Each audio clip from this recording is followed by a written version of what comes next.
Et en avant pour la diffraction à l'infini. Alors la diffraction à l'infini, c'est une continuation extrêmement logique de ce qu'on a pu voir juste avant sur la diffraction à 2 ondes et la diffraction à n ondes. Et alors comment est-ce qu'on peut voir ça comme une continuation logique?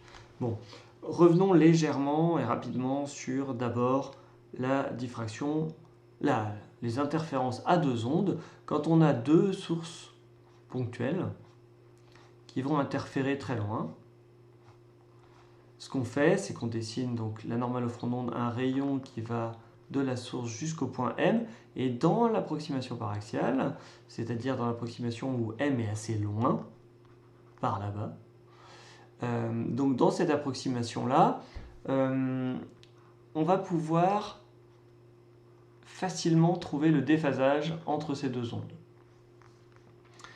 Si on appelle A cette distance, ce qu'on peut écrire, c'est qu'en fait, tout le déphasage est dû au fait qu'il y a une des 2 ondes qui parcourt une distance supplémentaire par rapport à l'autre. Alors, ça fait que l'amplitude au point M, on va pouvoir l'écrire, dans ce cas-là, comme étant proportionnelle à une amplitude 1.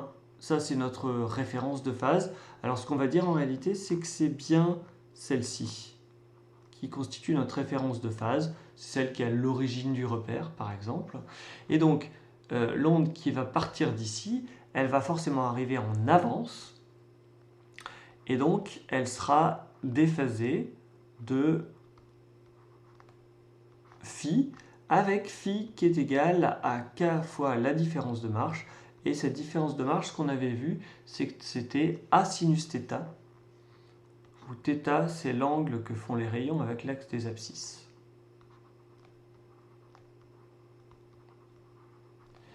Et donc, quand on cherche l'intensité, on sait que c'est proportionnel à,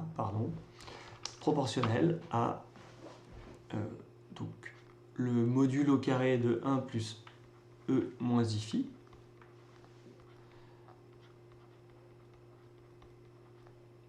Donc on multiplie 1 plus exponentielle moins I phi par son conjugué. Et donc ça, quand on va développer ça, ça va faire du 2 facteur de 1 plus cosinus phi.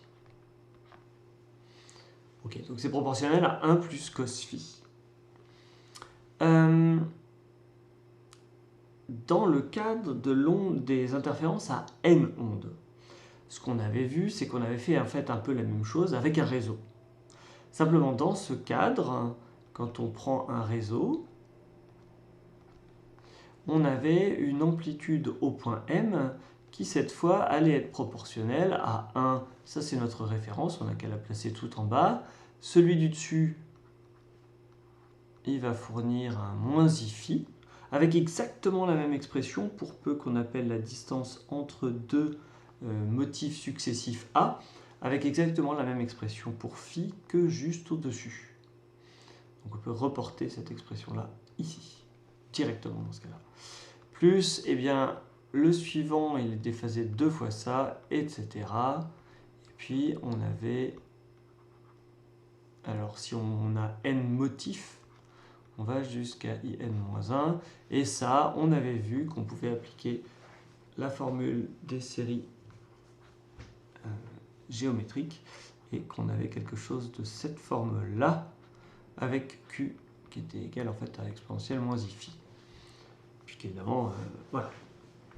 Alors, la continuation logique de ça, en réalité, c'est de passer d'une somme ici discrète à une somme continue. C'est-à-dire on a fait deux interférences à 2 ondes, interférences à n ondes, et on va faire donc interférence à n ondes, et on va faire, nous, ici, une somme continue, c'est-à-dire que on va prendre dans une région de l'espace, en fait, on va prendre une continuité de sources, et on va toutes les faire interférer, et donc l'amplitude au point M, cette fois, sera proportionnelle à une somme, une intégrale, sur Donc on appellera par exemple x, cet axe-là, une intégrale sur dx.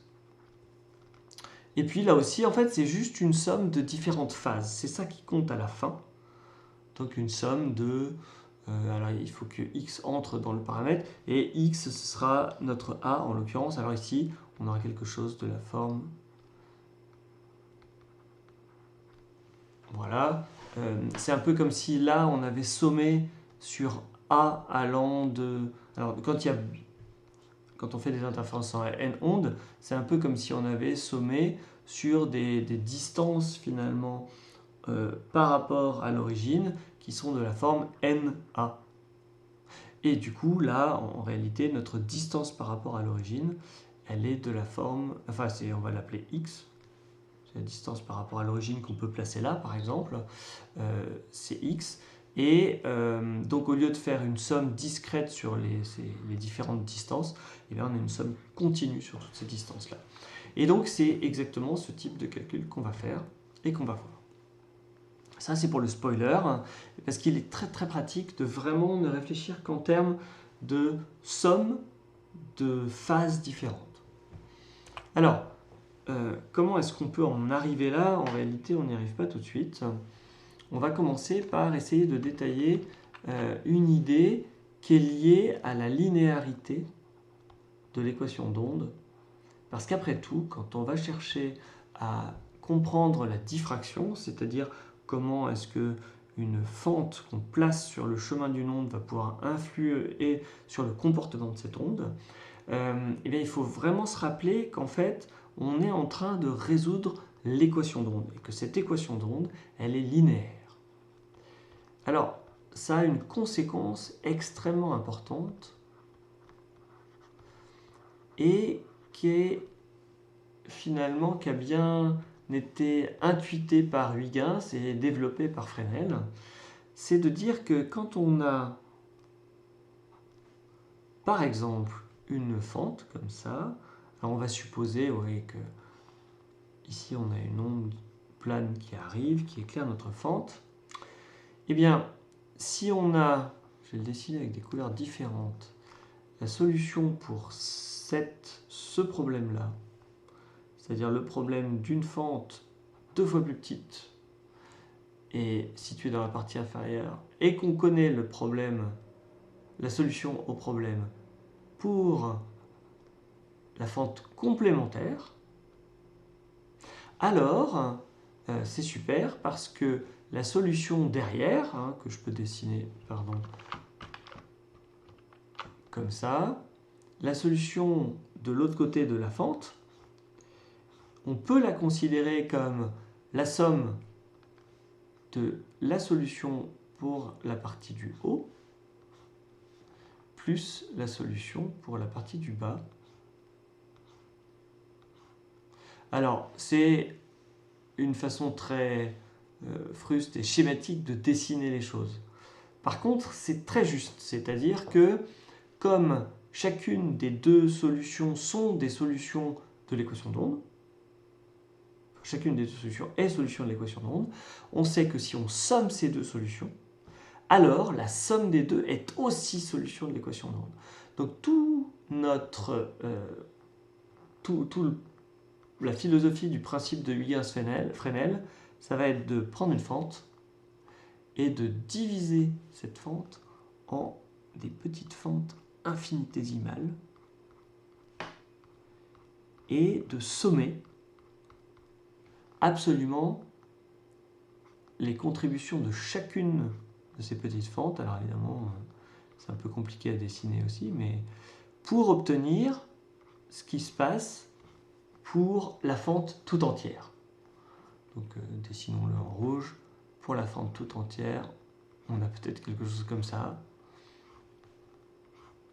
Mais en tout cas, on peut le considérer comme la somme de toutes ces petites contributions élémentaires.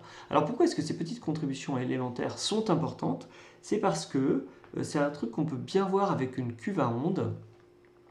Quand on va faire tendre la taille de la fente vers 0, notamment quand on arrive à des tailles qui sont nettement inférieures à la longueur d'onde, on s'aperçoit que toutes les fentes ont une solution, enfin, provoquent les fentes éclairées en incidence normale, par une onde plane. On voit derrière une solution qui a une allure assez particulière. Ça s'éloigne comme ça, quasiment dans un cône, en ressemblant quelque part à une onde sphérique.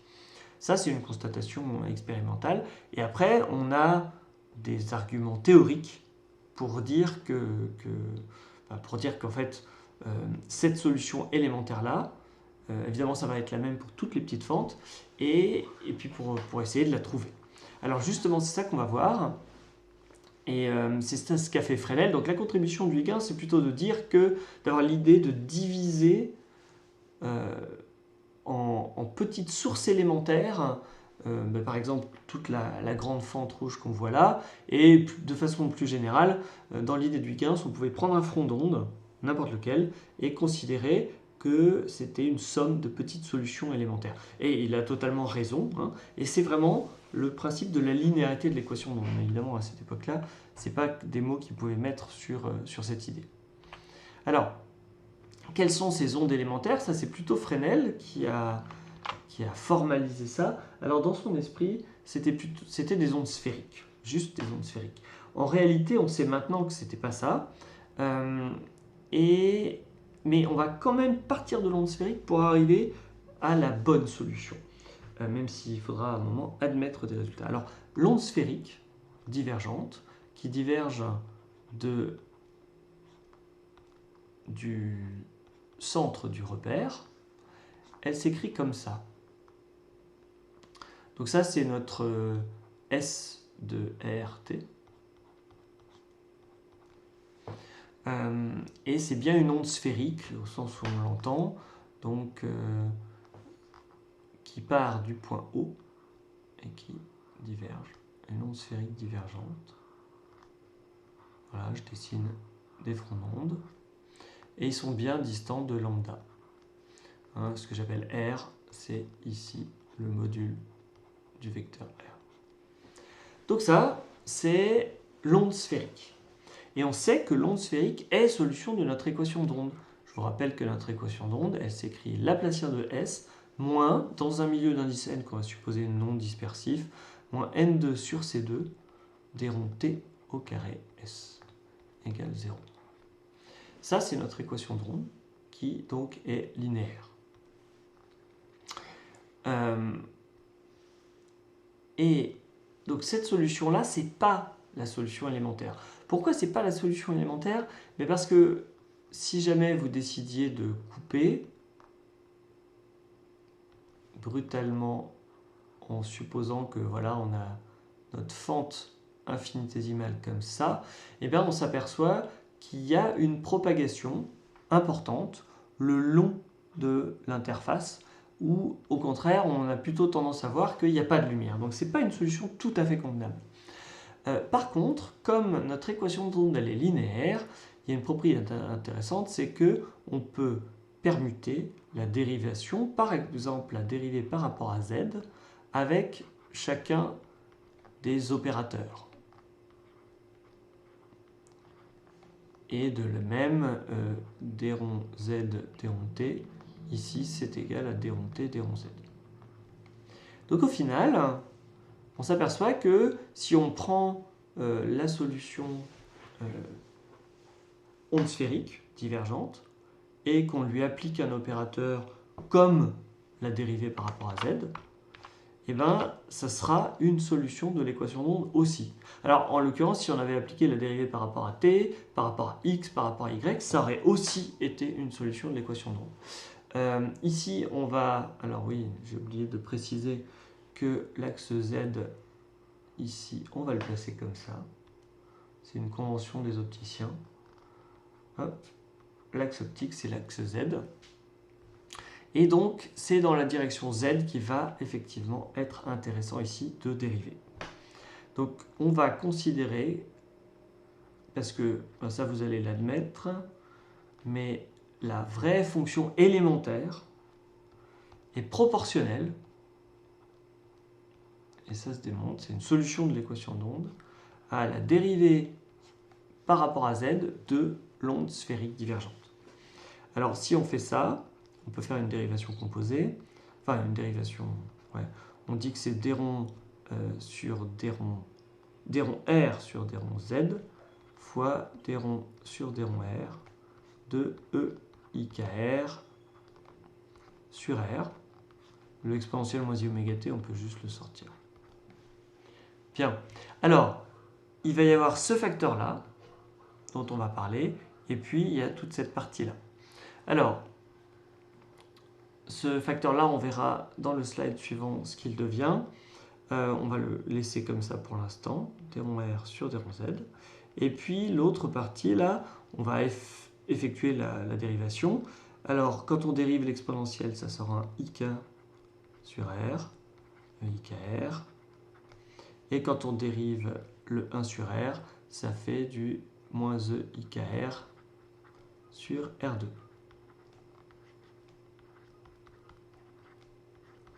Alors, en réalité, comme K, on rappelle que c'est 2pi sur lambda,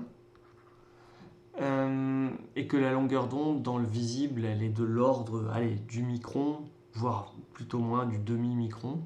En fait, ce qu'on voit, c'est que dès que R est de l'ordre de la longueur d'onde, ou grand devant la longueur d'onde, ce qui va relativement rapidement, puisque à 1 mm, on est très loin, on a un R qui est grand devant la longueur d'onde. Du coup, en fait, ce terme-là est beaucoup plus petit que le premier terme. Donc, on va le noter comme ça. Si R est très grand devant lambda, ce qui arrive vraiment très vite, eh bien 1 sur R2 est très petit devant, en réalité, K sur R. Et donc, on va se débarrasser de ce terme-là dans notre solution. Et il nous reste quelque chose qui ressemble très franchement à une onde sphérique divergente, multipliée par IK. Et puis, je vous ai dit que pour la vraie solution, il y avait un facteur en plus, mais on n'en tiendra pas compte ici. Alors, on va parler du facteur dit d'obliquité, c'est le d rond Z sur d rond R. D rond R sur d rond Z. Alors, R, on rappelle qu'ici, c'est la distance OM, et donc c'est racine de x2 plus y2 plus z2. Quand on va dériver R, alors c'est pas une dérivée, ouais, si c'est une dérivée partielle, mais quand on dérive R par rapport à Z, ça fait du coup du 1 sur 2 fois racine de x2 plus y2 plus z2, multiplié par la dérivée par rapport à z de z au carré, enfin de tout ce qu'il y a sous la racine, et en l'occurrence ici ça fait 2z. Et finalement on se retrouve avec du z sur R. Comment interpréter ce terme de z sur R? Eh bien si on se place à 2 dimensions, on est là comme ça, oula. On est là comme ça, il y a un petit peu d'aide pour faire les traits droits, hop, hop. On a Z comme ça, ce qu'on appelle R, donc ça c'est le point M, ici on a O, ce qu'on appelle R, R, c'est cette distance-là. Et si on appelle θ cet angle-là, alors R sur Z, ici, c'est en réalité cos θ. Z sur R, c'est cos θ.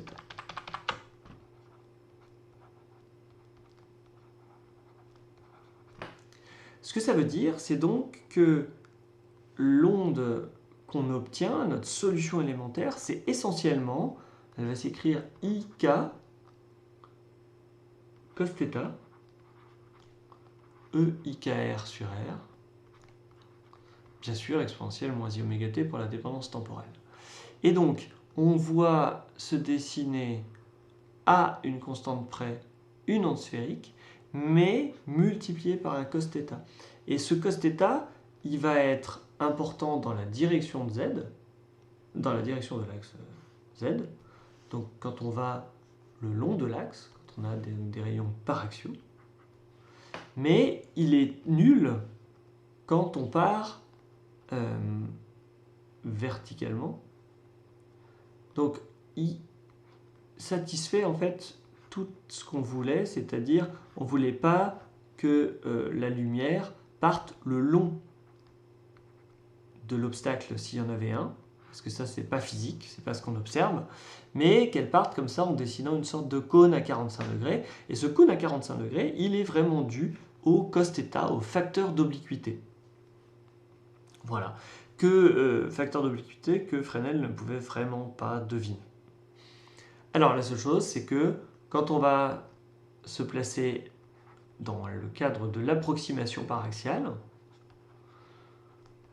ce qui est quelque chose qu'on va faire en fait à peu près immédiatement là. Donc dans le cadre de l'approximation par axiale, le cos-θ, on va supposer qu'il est à peu près égal à 1. Même si on sait que la solution élémentaire, elle a cette forme-là, on va ne regarder que des rayons qui sont en réalité proches de l'axe. Voilà, pas trop éloignés de l'axe, et donc pour lesquels on pourra dire que le cos-θ, il va être proche de 1. Ok, ça c'est pour le facteur d'obliquité.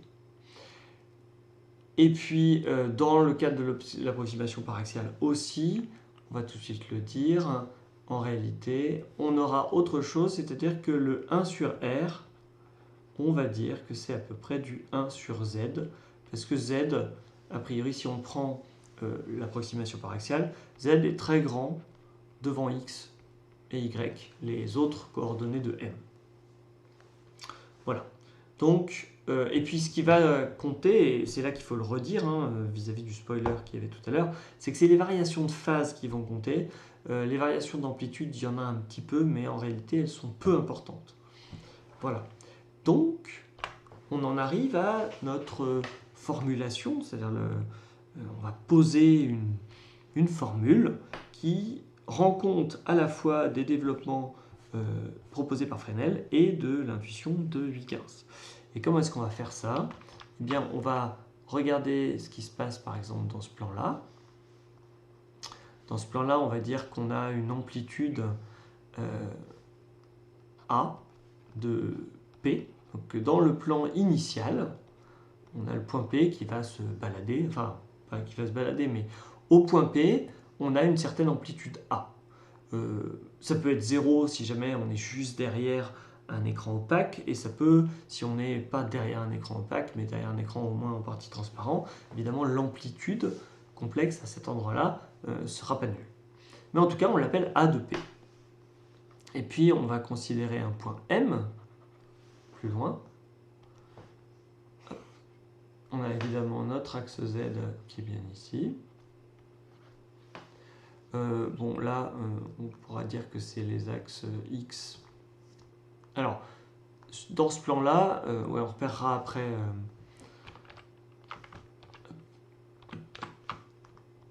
On repérera le point P après, mais pour l'instant, voilà ce qu'on a. Et ici, on a le point O qui est à l'origine du repère.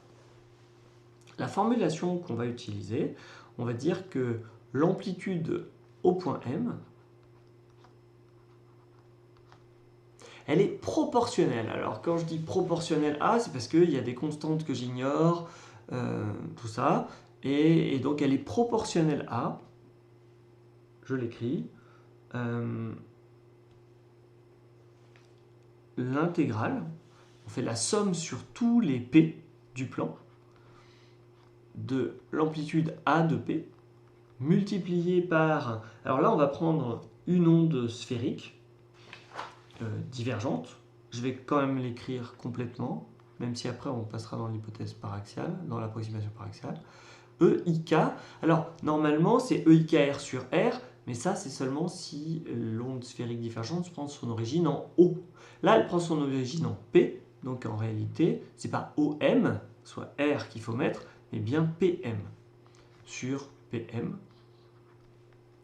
Et on va sommer sur tous les points du plan, ce que je vais noter dp. Donc c'est une intégrale, en réalité on va voir que suivant qu'on sera à une ou deux dimensions, ça va être une intégrale simple ou double. dans la vraie vie, c'est plutôt une intégrale double, ça doit être une intégrale sur tout le plan. Et donc dp est un élément de surface. ds au point P, et normalement on doit avoir une intégrale double, mais ça c'est quand on va regarder le problème avec de la diffraction par un objet à 2 dimensions. Ok, donc finalement c'est ça qu'on va retenir. Le principe de Fresnel, c'est comme ça qu'il peut s'énoncer. Si on veut, on peut tenir compte d'un facteur d'obliquité supplémentaire, mais c'est vraiment pas nécessaire, puisqu'on va très vite se placer dans le cadre de l'approximation par axiale. Alors, justement, dans le cadre de l'approximation par axiale, on va avoir plusieurs choses à faire. Bon, déjà, l'approximation par axiale, elle fait que le cos θ, il vaut à peu près 1, mais ça, on l'a déjà un peu éliminé. Le 1 sur PM, donc c'est ce que je disais tout à l'heure, ça va être à peu près, on va le remplacer par 1 sur Z. Alors, ça risque de beaucoup disparaître ça dans la boîte à constante aussi. Pourquoi est-ce que ça disparaît dans la boîte à constante? Parce que quand on regarde cette expression-là, elle va quand même nous permettre de déterminer l'amplitude au point M et donc en tout point de ce plan-là, à une constante près. Mais du coup, ça veut dire qu'on va pouvoir comparer les amplitudes en différents points du plan. Et c'est ça qui est important, c'est en fait, et même c'est l'intensité relative d'un point à l'autre du plan, pas l'intensité absolue de tout ça. Dit autrement, à la toute fin, quand on fait un problème de diffraction, de façon systématique, on met une constante dedans qui rassemble toutes les autres. Une sorte de ce qu'on appelle une boîte à constantes. Alors, sauf que moi, pour la flemme, et puis voilà, vous êtes habitués, je mets ma boîte à constantes dès le début, je la note alpha et je fais disparaître les constantes au fur et à mesure dedans. Ok, donc le 1 sur z risque de finir dans la boîte à constantes.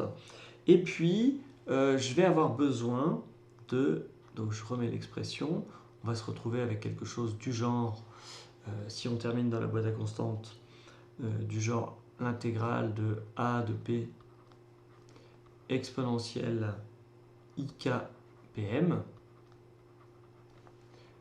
dp, et le 1 sur z, donc je l'ai mis dans la boîte à constantes. Donc on voit qu'on commence à s'approcher de la forme que je vous avais annoncée, c'est-à-dire qu'on va sommer de façon continue des phases. Maintenant, il faut, dans le cadre de l'approximation par axiale, essayer d'estimer PM. Alors, on va faire comme on faisait exactement avec les formes de Young. On va se représenter ce qui se passe quand on a un point P. Alors je vais là encore, hop. Un point P, alors on a le point O qui est l'origine de notre repère, un point P ici. Alors il y a le point M qui est situé très loin, donc ce qu'on va faire, c'est qu'on va représenter les rayons qui partent très loin, 1 et 2, hop, et donc, ce qu'on va dire, c'est simplement que PM,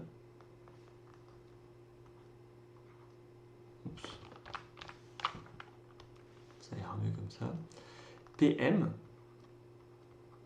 c'est quoi en réalité? C'est OM moins, alors je vais écrire là,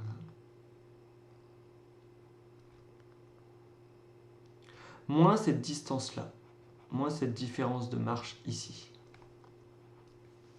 Donc on va écrire que c'est juste OM moins delta. Ça, c'est vraiment typique de l'approximation par axiale. Alors, comment exprimer ce delta? Ici, en réalité, j'ai représenté P et O dans le plan vertical, on va dire, si ça c'est Z et ça c'est... Alors je veux pas mettre de nom, mais mettons que ce soit X. Donc je l'ai représenté dans ce plan-là, mais en réalité ça peut être en 2 dimensions. Alors je vais introduire le vecteur unitaire U qui est égal à OM sur OM. sur OM en module. Donc c'est un vecteur unitaire qui dirige la droite OM. Et donc, en réalité, ce qu'il faut faire, c'est projeter le vecteur OP sur le rayon qui part de haut pour obtenir cette différence delta. Et donc, on va écrire que delta, c'est égal à OP scalaire U. C'est la projection de OP sur U. Et si on écrit ça, alors ça donne que PM, c'est à peu près égal, dans l'approximation par axiale, à OM moins OP scalaire U. Et donc, on obtient comme expression finale, alors, oui, l'exponentielle de IKPM, elle va se transformer en exponentielle de IKOM, exponentielle moins IKOP scalaire U. Et donc, je vais un peu vite, et donc ça, quand on va le mettre dans notre expression, donc essentiellement, on a juste que c'est proportionnel à l'intégrale de A de P, exponentielle IKOM, exponentielle moins IKOP scalaire U. dp. Je n'ai pas encore spécifié si c'était une somme surfacique ou pas. Ça, en réalité, c'est une phase constante. Donc déjà, on peut la sortir de l'intégrale. Mais en plus, on peut aller carrément la mettre dans la boîte à constante. Surtout que, comme c'est une phase vraiment constante, et qu'elle est liée d'ailleurs en fait à notre choix d'origine, c'est-à-dire que notre choix O, d'avoir repéré les phases par rapport à O, eh bien cette phase, elle n'a pas vraiment de signification physique. Et quand on va vouloir regarder l'intensité c'est AA étoile, et donc cette phase, elle va complètement disparaître de l'expression de l'intensité. Donc on peut d'autant plus tranquillement la mettre dans la boîte à constante. Et donc on se retrouve avec A de M qui est proportionnel à l'intégrale de A de P exponentielle moins IK OP scalaire U dp. C'est-à-dire qu'on a juste sommé les amplitudes complexes, on a fait une somme sur toutes les sources secondaires élémentaires qui ont chacune une amplitude A de P, et on leur a attribué une phase qui est en exponentielle, donc, une phase qui est en moins K OP scalaire U. Voilà pour la formulation qu'on va conserver. Et donc, c'est bien ce que je vous avais annoncé au début du spoiler. On a vraiment juste des sommes de termes de phase, mais une somme continue ici.